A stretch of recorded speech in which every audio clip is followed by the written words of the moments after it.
Want to make a podcast? Spotify's got a platform that lets you make one super easily and then distribute it everywhere and even earn money, all in one place for free. It's called Spotify for Podcasters. Here's how it works. Spotify for Podcasters lets you record and edit podcasts right away from your phone or computer, so no matter what your setup is like, you can start creating today. Then you can distribute your podcast to Spotify, but also everywhere else podcasts are heard. Video podcasts are also available, and you can earn money in a variety of ways, including ads and podcast subscriptions. Did I mention it is totally free, no catch? I've been using Spotify for Podcasters since the very beginning of my show, and now we're nearing our 200th episode. So I can definitely say it's an easy platform, and I've really loved using it. So be sure to download the Spotify for Podcasters app or go to www.spotify.com/podcasters to get started.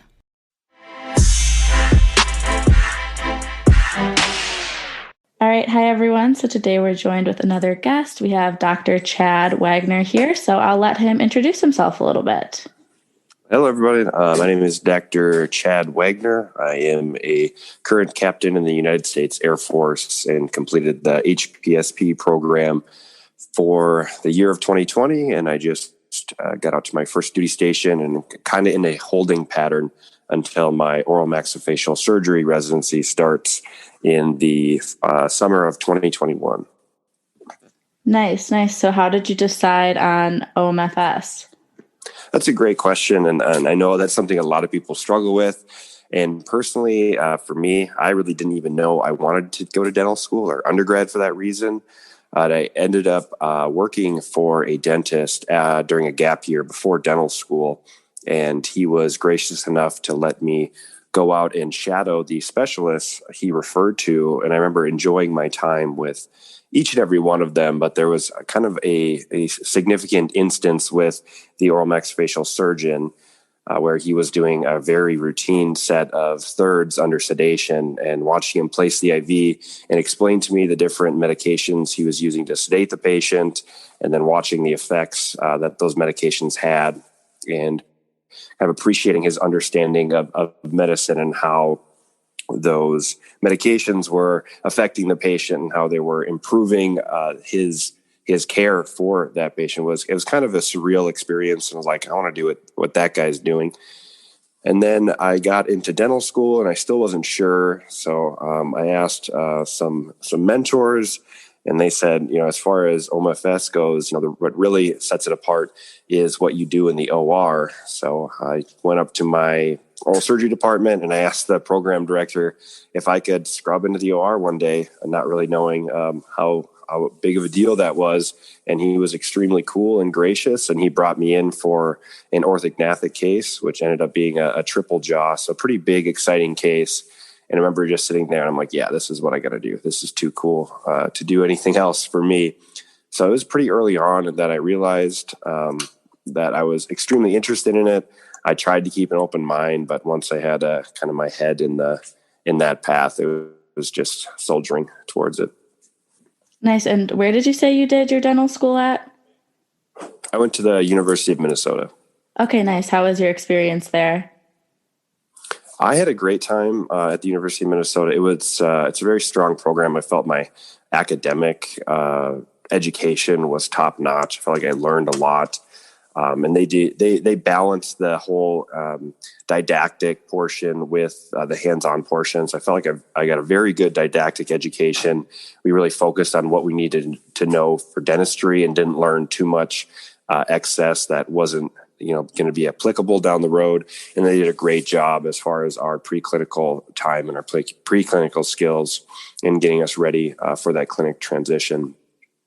There are, every dental school has their issues and their pros. Our dental school, we had a dean transition during the time I was there, and our school struggled finding a permanent dean. So that came with some issues. And as every dental school has, there were problems with clinics and getting patients and things like that. But overall, I had a very positive experience. That's awesome. Could you talk a little bit about the HPSP scholarship and how your application was for that, and any advice you might have for people? Absolutely. Yeah. The HPSP scholarship program was huge for me.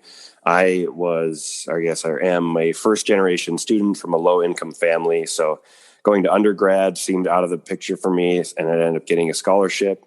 And then same for dental school. It was like, I'm going to take on, this crazy amount of debt, not really have a huge support system for it. So I did some research into scholarships and ended up learning about the HPSP program. And it seemed like a perfect fit because I'd always been someone who really appreciated the military and the folks who were serving. So the idea that I could serve my country while also getting my education paid for was huge. I will say the application process is rigorous. It is pretty competitive. I know I've talked to a few people who've reached out to me over Instagram and just in general asking about it. And there are a lot of people who are interested in the program, and there are a lot of people who are working really hard to get the scholarship. So I will say if you're interested in it, it is a great program. I absolutely recommend it. I don't think you'll find a person who's completed their HPSP scholarship that would look back and regret it. A lot of folks get out after they pay their time off, but everybody I've talked to said it was an absolutely wonderful experience and would recommend it. And I would echo that myself. So why did you choose the Air Force specifically for that branch? That's a really good question. I wish I had a very, educational or intellectual answer for you. And the truth was, my I guess grandfather-in-law, you could call him, served as an enlisted mechanic in the Air Force. So that was always kind of in my head. And then I talked to a lot of people, and the kind of the joke was like, if you can get into the Air Force, join the Air Force. While we joke around, I've seen a lot of the other services. A few of the externships I went on, the one at Walter Reed was tri-service based. So that's technically a Navy residency. So I got to see the Navy side of things. And then at the San Antonio Military Medical Center, it is an Army Air Force base. So I got to see the Army side of things. And I'd have to say, I don't think you can go wrong with any of the branches. There are different nuances as far as like base locations and traditions and things like that go. If you're in the Navy, there's a pretty good chance you're going to end up at a ship at some point. Well, it's not surprising you're in the Navy. The Army has a lot more bases and is a lot bigger, and they're older. So they have, I would argue, probably a little bit more emphasis on military traditions. In the Air Force, we're kind of, the young kid on the block. We are known for having some of the nicer facilities, some of the nicer technologies. But I will say the push that I'm getting a sense of in the military is that it's going towards more of a tri-service everything. So they're really trying to bring the Army, Navy, and Air Force, really all together and trying to standardize. So I think those nuances are going to slowly go away. And I wouldn't make it's tough to make the decision, but I wouldn't make it based off of anything other than your personal preference. Got it. So it sounds like you've had a really positive experience with the Air Force so far. Do you find that there's good mentorship with other dentists through this program and through your involvement in the Air Force? Absolutely. I think that's one of the largest benefits you're going to get in the military. As far as mentorship goes, there are so many dentists, doctors that have gone through this HPSP program. For me, I actually shadowed a dentist who wrote me a letter of recommendation. They had done the Air Force program, and they spoke extremely highly of it. And then right when I got in, I had a mentor who had gone through the same exact process and was able to kind of walk me through the steps of what it takes to complete it and what it's like. And you'll find a lot of those mentors out there. And then when you actually get into the Air Force, so right now, the day I came on base, I was paired with a senior officer, a colonel who has served over 20 years as a dentist in the Air Force, to be my one-on-one supervisor. So I didn't even have to seek out a mentor. I was given an amazing mentor who has a wealth of knowledge and experience, whose job is to make sure that I am successful and I have a good time here. So I would say that the structure of the military, it just is inherent that you're going to have a lot of mentorship and a lot of access to someone who is motivated to ensure that you have the best experience possible. Yeah, that sounds amazing. And is there, I guess for people that aren't familiar with HPSP, is there anything extra that you do when you're in dental school for this program, or is it just the responsibility that you have to pay back those years of service after the fact? That's a great question. People are always like, are you out like flying planes or like doing anything crazy for the military? And the truth is, honestly, when you join the HPSP, you're going to get like just a little taste of military. And what that usually is going to be is your military entrance physical, or MEPS, which you're going to go to a recruiting station. You're going to go through all this testing to make sure you qualify for HPSP and your medical stuff is all good. Once that goes through and you get accepted, you'll be commissioned as an officer. So for me, I went to our local ROTC and had a officer commission me into being a second lieutenant. And from there, you can either go to your officer training school, and I believe the Navy and potentially the Army like to send you right away. And I think there's different acronyms you'll find out in the military, but somewhere in your dental education, you're going to go to an officer training school, which is, I could do an entire podcast on those 5 weeks because it was just such a crazy experience. But that's where you'll actually be trained how to be an officer in the military. But besides that, your job as a newly commissioned officer is to be a dental student. So what that means for me is I didn't even buy my military uniform until after I graduated. I had pretty much no contact with the Air Force until I graduated. My job was to be a dental student, to get a great dental education. And then the second I graduated, I kind of transitioned into that full military lifestyle. Got it. That's great that you're able to just focus on like getting through school and trying to learn and don't have too much extra on your plate at that time. Another thing I guess I was curious about, I know that the HPSP in the military encourages doing some type of specialty program. And was your residency application different than a student that wasn't applying to like the Army or Navy like residencies? Yeah, that's a great question. Okay. And it is completely different. So a lot of people have reached out to me like about pass match for oral surgery. And I have to be honest with them, and I didn't do pass match. So the Air Force, and I don't believe the Navy or Army partake in the pass or match. They have a separate application process. And I believe it's the same for the AGD and the other residencies in the military as well. They have their own unique application process. And honestly, while I knew a decent about a pass match just through my time in ASDA and researching it and not knowing whether I wanted to do civilian or military residency originally, but the military application was very simplified. It was very straightforward. It almost felt like applying to dental school again. There was a really short questionnaire, a statement, personal statement, a few letters of recommendation, and an interview. So it was extremely straightforward. And it was a kind of like you got in or you didn't get in.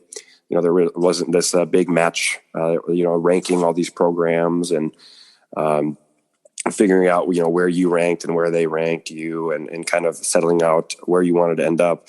I just put my priority as far as bases I wanted to be at and ended up getting chosen.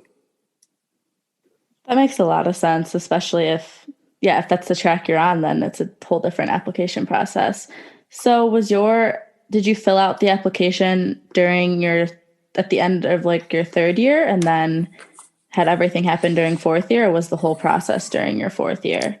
So actually, the timeline was a bit moved up. I think okay. I applied in the summer before D4 year. And I think it might have even been early summer. And then I actually found out I got into residency. I believe it was like November. It was crazy early before some of my now, co-residents who are in civilian programs had even completed the applications for the pass match. I found out I had got in here at Travis, which was amazing as far as the timeline goes. But if you're interested in that, definitely be on top of your game because the process is a little bit, it moves a little bit quicker than the pass match, and the board that selects oral surgery residents or other residents happens, I believe, in the fall of your D4 year. Yeah, that makes a lot of sense. So I know this is kind of looking ahead, but do you know where you want to work after you finish your time at the Air Force, or do you plan to re-enlist and stay longer? Yeah, that's a great question, and definitely tough for anybody, even in the dental schools. Like, yeah, what do you want to do when you grow up? And I still don't know that answer. I know I enjoy surgery, and the great thing about the military, especially where I'm at now, I feel like I have so many career options. I could definitely see myself completing my residency and staying in the military, just from what I've experienced so far is just been amazing that you get a extremely high level of dentistry or surgery, but you also get a lot of what the military offers you, which is professional military education, opportunities to better yourself and to participate and help out in other areas. So there's this whole dynamic of being an officer and a dentist and a doctor that you get with military education. At the same time, I really like the idea of doing a fellowship program and continuing education, and then hopefully eventually teaching or being a program director of residencies. I enjoyed being, playing professional sports, or not professional, sorry, undergraduate sports, and coaching like little league football and hockey and baseball teams. And I could see myself really enjoying teaching residents down the road. So it's not really an answer to your question, but there's a lot that I'm interested in, and I think residency will kind of narrow that down for me. Yeah, it definitely will. You have plenty of time to figure everything out. And that's really admirable that you're interested in teaching. That's something that's always kind of been in the back of my mind as well. Yeah, So, and I'll just say just a yeah. plug for academics. If we all know at dental schools, if you look around, the generation is an aging one, and while it's amazing to have that, we definitely need some young minds with bright new ideas to get into academia. And the economic side of things may not be there, but you get so much out of it.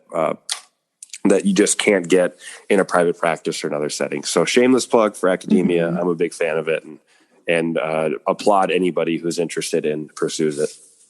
Yeah, I totally agree. That's awesome.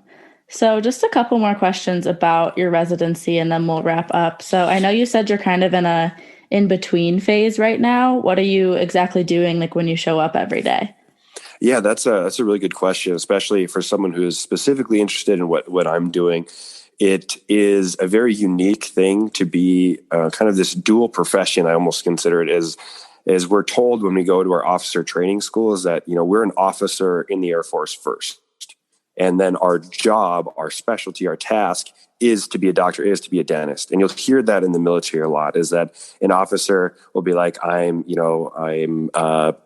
maintenance by trade. So their trade is to be a maintenance. That's their job, but they're also an officer. So they could be working in another place. Like they could be a first sergeant dealing with personnel issues or dealing with other things. So with that being said, to answer your question, what I believe the Air Force does is they build in what they call the 0 year for us. And they don't start us in residency right away, because there's so much that we have to learn about being in the military, about being an officer, and being comfortable in this lifestyle before throwing us into residency, that they want to give us some time to do that. So if you're applying for the program that I applied for, you're actually applying for 2 years out. So for me, I applied in 2019 for graduating in 2020. I was actually applying for a 2021 start, whereas the past match, you're applying for the next year's start. So what happens is, I applied, you get accepted, and you get stationed usually at the same base where your residency will be, and then you'll serve as a general dentist for those 8 months or so until your residency starts.